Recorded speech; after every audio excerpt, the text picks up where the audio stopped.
Udah ikut join di sini. Ini saya sambil liatin ya. Pak Anies.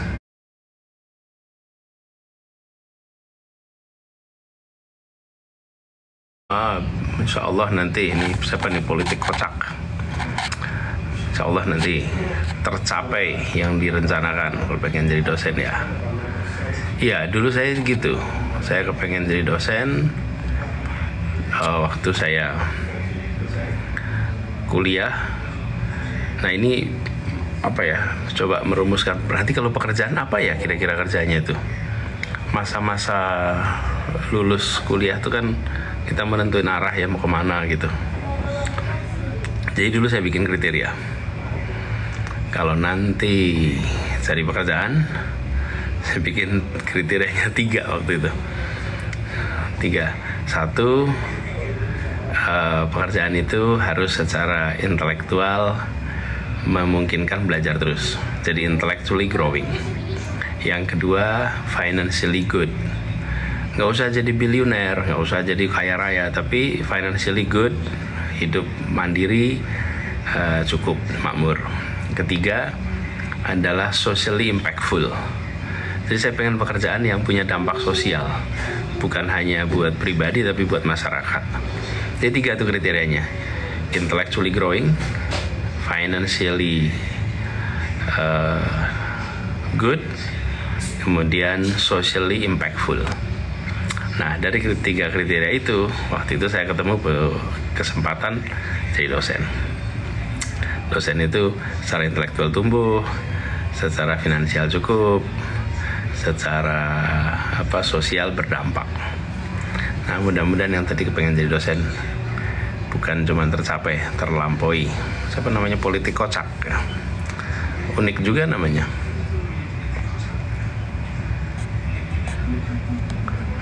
Lagi Pak Anies, gimana kabar?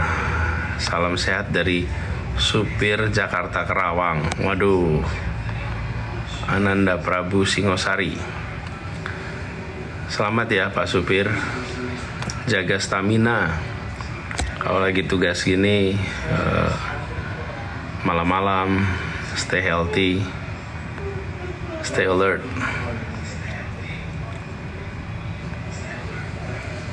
Surabaya, nah mau absen juga nih yang pada datang, pada join di sini. Tulis dong dari mana, dan mungkin bisa bilang juga dari mana, komen apa, saya bisa baca ini. Wih, Kuala Lumpur, Samarinda, Aceh.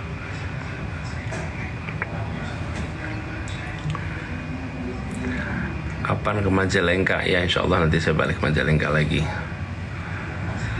Lampung, Batam hadir, nice.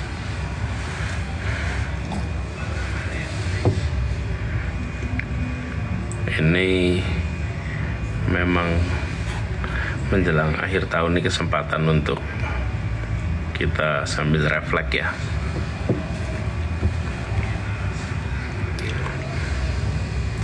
Makanan kesukaan Bapak apa? Nah, makanan kesukaan saya makanan yang enak. Saya cobain makan apa aja. Dan ini sebetulnya ya, tahun ini tuh tahun yang saya paling banyak nyobain makanan baru. Karena tiap pergi ke banyak tempat, di situ ada menu makanan baru. Dan itu hebatnya Indonesia loh. Kalau kita pergi di negara-negara yang barat gitu, rata-rata makanannya seragam. Tapi kalau di Indonesia, pergi ke satu daerah, bahasanya beda, kulinernya beda, rasanya beda, dan itu kekhasan. Makanya kadang-kadang saya suka rasanya sayang gitu kalau lihat rest area di tol, menunya sama gitu. Itu sama seperti rest area di tempat negara-negara lain tuh, yang menunya jadi seragam. Kita ini keunikannya justru karena menunya beda-beda. Dan itulah makanan yang jadi unik. Kalau saya pribadi, saya suka makan, tadi kan tanya ya, makanan apa? Saya suka makan gudeg. Itu makanan sarapan pagi saya tiap hari ketika masih di Jogja. terus suka warteg, suka padang, tapi juga suka apa yang saya suka lagi ya, apa aja yang enak sih sebetulnya.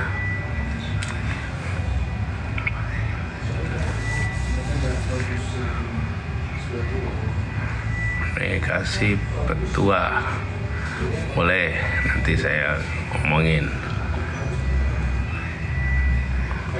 Hari ini saya di Jogja, pulang kampung. Saya tadi jalan-jalan di Malioboro. Bagi banyak orang, Malioboro itu adalah tempat destinasi wisata. Kalau buat saya, Malioboro itu adalah masa kecil. Karena saya tinggal di sebuah kampung di belakang Malioboro bersama kakek nenek, dan itu adalah tentu dengan ayah ibu. Tapi kami serumah di situ, namanya Taman Yuwono di Jalan Dagen. Dari depan Malioboro Mall, belok kanan ada jalan masuk ke situ. Jadi Malioboro itu masa kecil. Saya kalau jalan-jalan sama ayah ibu pasti ke Malioboro.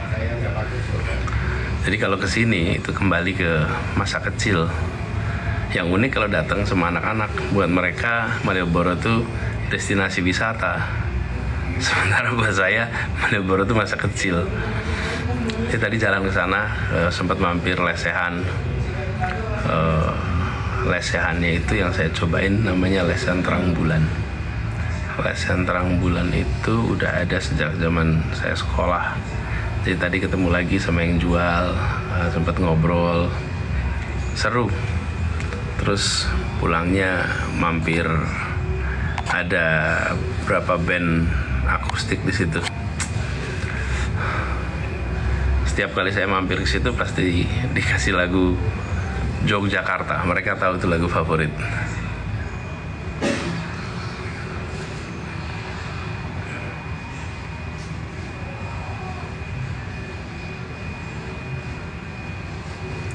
Oh, Dina Lorenza di Jambi. Masih ingat nggak yang tanya bertanya ke Bapak? Ya, ingat. Waktu itu kita diskusi ya di Jambi. Selamat tahun baru ya buat Dina. Lesehan terang bulan enak, yep, setuju. Halo Abah, halo juga. Sehat selalu ya, amin. Saling doain. Pandeglang Banten untuk perubahan, insya Allah.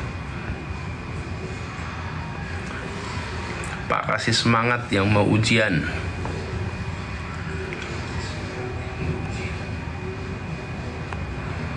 Pak kasih selamat mau ujian. Tadi mana tuh kasih selamat mau ujian? Cepet bener ya geraknya.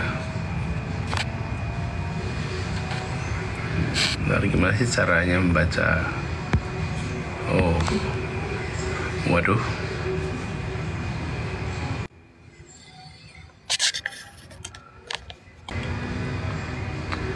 Sebentar.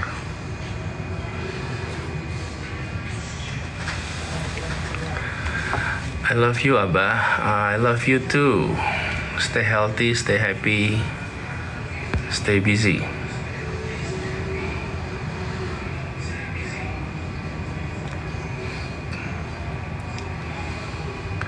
Abah kok bisa sih setenang itu walaupun dijelekin? Ya, Maradora ditanya kok bisa ya setenang itu dijelekin. Gini, kan bukan kitanya yang jelek.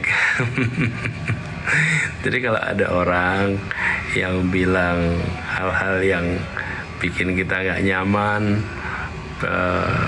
jangan dibiarin. Biar aja apapun yang dia katakan itu kan kata dia, bukan faktanya. Jadi dijelek-jelekin nggak apa-apa, relax aja, tunjukin yang senyatanya.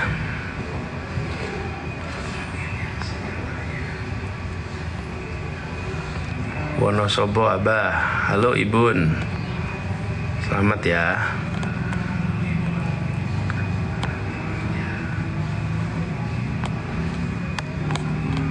Bentar, sambil liatin. Wih, ada dari Malaysia, dari Arab Saudi. Masya Allah. Belum tidur Abah? Belum, ini masih live. Abah kucingnya mana ya? Nanti kalau udah balik ke rumah ke Jakarta, kita live TikTok ajak Aslan ya.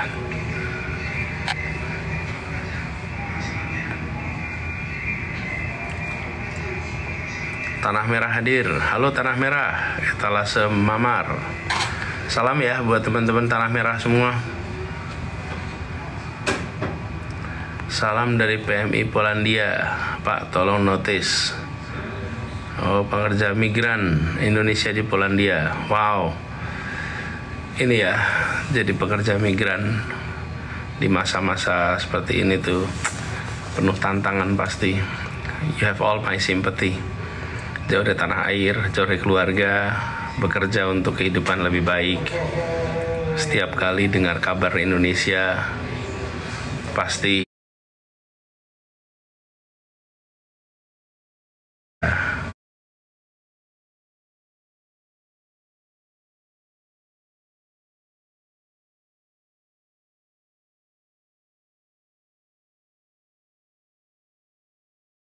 tanah air. Ini saya sering bilang gini, pesawat terbang bisa membawa badan kita pergi dari tanah air, tapi pesawat terbang tidak pernah bisa membawa hati dan pikiran kita pergi meninggalkan Indonesia. Sejauh-jauhnya kita berada dari tanah air, hati pikiran tetap aja di Indonesia. Jadi buat teman-teman pekerja migran, jaga kesehatan, jaga semangat. We have all our sympathy to you dan our support. Mudah-mudahan jauhnya dari tanah air dan mudah-mudahan rezeki yang melimpah di sana nantinya bisa bermanfaat buat keluarga di sini. Dan satu saat nanti bisa kembali ke tanah air, kumpul lagi dengan keluarga, tidak harus kerja jauh-jauh lagi, insya Allah. Teman-teman pekerja migran semangat ya, tantangannya banyak sekali. Pak, minta doa dan semangat untuk kami yang mau ujian semester di Al-Azhar Kairo bulan 1 nanti. Wow, jadi Anda di Al-Azhar Kairo, namanya cuma J aja nih. Ya, kalau mau ujian, belajar yang banyak, yang serius. Alokasikan waktu yang cukup. Tentukan berapa jam satu hari mau belajarnya. 6 jam, 8 jam, 10 jam, habis itu dibagi 2 jam, karena otak kita nggak akan sanggup kalau suruh belajar non-stop. Saya biasanya gitu, belajar 2 jam, nanti break 20 menit, habis itu konsentrasi lagi sejam, nanti break lagi 15 menit, terus gitu. Tapi siapin satu hari mau berapa jam, 6 jam, 8 jam, dah. Nah, nanti menjelang hari ujiannya, kalau besoknya mau ujian, gak usah belajar lagi. Mulai malamnya istirahat yang awal. Kalau ujiannya misalnya hari Senin pagi, maka mulai Minggu sore udah gak usah belajar. Makan yang cukup, tidur awal, bangun pagi yang fresh. Insya Allah besoknya bisa fast thinking, mikir dengan cepat, respon ujian dengan baik. Selamat ya buat yang siap-siap ujian di Al-Azhar. Buat teman-teman yang pada belajar luar negeri ini, senggol Abah yang di Turki. Halo, apa kabar di Turki? Buat yang pada kuliah di luar negeri, udah mau tahun baru nih, kerasa jauh dari keluarga ya. Insya Allah kuliahnya sukses. Saya suka ngomong sama teman-teman yang pada kuliah di luar nih. Mumpung Anda lagi jauh dari Indonesia, kesempatan untuk lihat Indonesia dari jauh. Nggak usah tiap hari lihat berita-berita dari dalam negeri kita. Nggak banyak berubah berita-berita itu. Anda justru harus lebih banyak ikutin berita internasional. Kalau lagi di Turki, ikutin berita Turki, berita Eropa. Jadi, selama di sana, Anda terekspos dengan apa yang ada di daerah sana. Nanti berita Indonesia ikutin seminggu sekali, tapi nggak usah tiap hari. Jadi betul-betul berada di sana itu kesempatan belajar, bangun jaringan. Dan kalau sempat, kalau bisa pasang peta Indonesia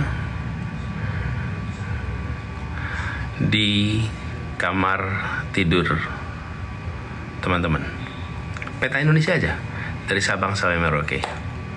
Biar tiap hari Anda lihat peta itu, tiap hari Anda lihat tanah air, tiap hari Anda bilang sama diri sendiri, one day I will return to this beloved land.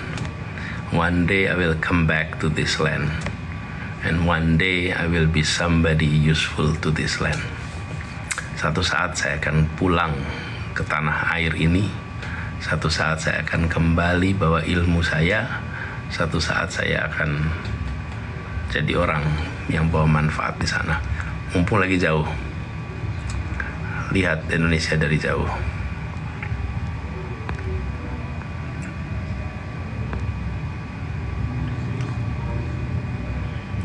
Abah, kacamatanya etalase berapa? Apa ya maksudnya ya? Dari Uranus NT. Kacamatanya etalase berapa? Nanti saya coba cari apa sih maksudnya nih etalase itu ya.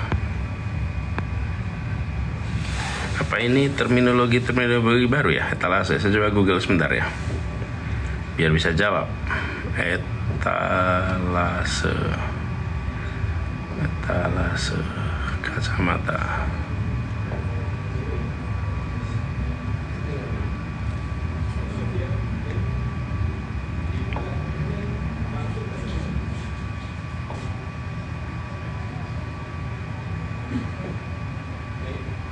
Jual etalase, maksudnya apa ya etalase kacamata ya?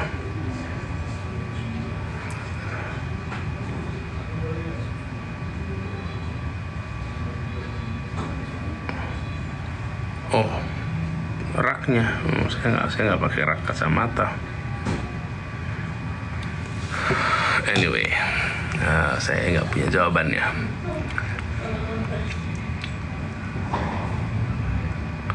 Oh, maksudnya itu apa, dikira jualan? Emang kita nggak jualan di TikTok. Etalase kacamata, ampun. Kasih pertanyaan saya paham dong. Aduh, kasih pertanyaan kita kebingungan, nyari di Google pula. Udah gitu keluar jawabannya bingung gitu.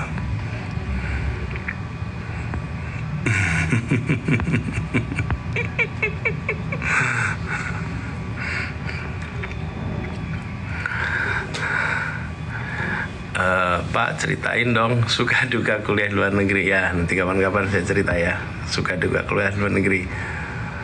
Tapi dulu saya kan di Jogja ya, di Jogja kuliah di Fakultas Ekonomi UGM. Jadi waktu itu saya punya target.